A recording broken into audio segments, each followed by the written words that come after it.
கரூர் கூட்ட நெரிசல் வழக்கில் அமைச்சர் ஆதவ் அர்ஜுனாவின் பேச்சை எதிர்த்து சிபிஐ விசாரணை முடியும் வரை முதலமைச்சர் ஜோசப் விஜய் உள்ளிட்டோர் பொதுவெளியில் பேச தடை விதிக்க உச்சநீதிமன்றத்தில் திமுக அவசர மனு தாக்கல் செய்தது. ஆனால் கருத்து சுதந்திரத்தை கட்டுப்படுத்த முடியாது, நீதிமன்றத்தை அரசியல் மேடையாக்க வேண்டாம் என கண்டித்த நீதிமன்றம் மனுவை திரும்பப் பெற அனுமதித்து தள்ளுபடி செய்தது. இந்நிலையில் தவிக ஐடி விங் இதுகுறித்து சமூக வலைதளத்தில் தன்னுடைய கண்டனத்தை பதிவு செய்துள்ளது. அதில் முதலமைச்சரின் கரூர் நிகழ்ச்சிக்கும் மக்கள் சந்திப்புக்கும் தடை கோரி சுப்ரீம் கோர்ட்டில் திமுக வழக்கு தொடுத்தது.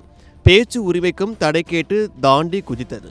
திமுக தறிக்கிட்டு தாறுமாறாக ஆட்டம் போடுவதை சுப்ரீம் கோர்ட்டும் உணர்ந்துவிட்டது போல வழக்கு தொடுத்து மனு செய்யும் போது அந்த வழக்கை பற்றிய விவரங்களை முழுமையாக படித்துவிட்டு வாருங்கள் என்று உச்சந்தலையில் ஓங்கி அடித்து அனுப்பியுள்ளது. அதன் பிறகுதான் புத்தி வந்ததோ போட்ட மனுவையும் திரும்ப பெற்றுள்ளது திமுக. தீய சக்தி திமுகவிற்கு ஜனநாயகத்தின் தீர்ப்பு மன்றமான மக்கள் மன்றமும் பிடிரி பிடித்து உலுக்கி பின்னங்கால் பிடிரியில் பட அரசியல் களத்தில் இருந்தே ஓட வைக்கப் போகிறது. வெற்றி தலைவர் மீது மக்கள் வைத்துள்ள அன்பிற்கும் மக்கள் மீது அவர் வைத்துள்ள அன்பிற்கும் முன் தீய சக்தி திமுகவின் விதிகளும் சதிகளும் மண்ணோடு மண்ணாக விழப்போவது உறுதி என்று தவிக ஐடி விங் பதிவிட்டுள்ளது.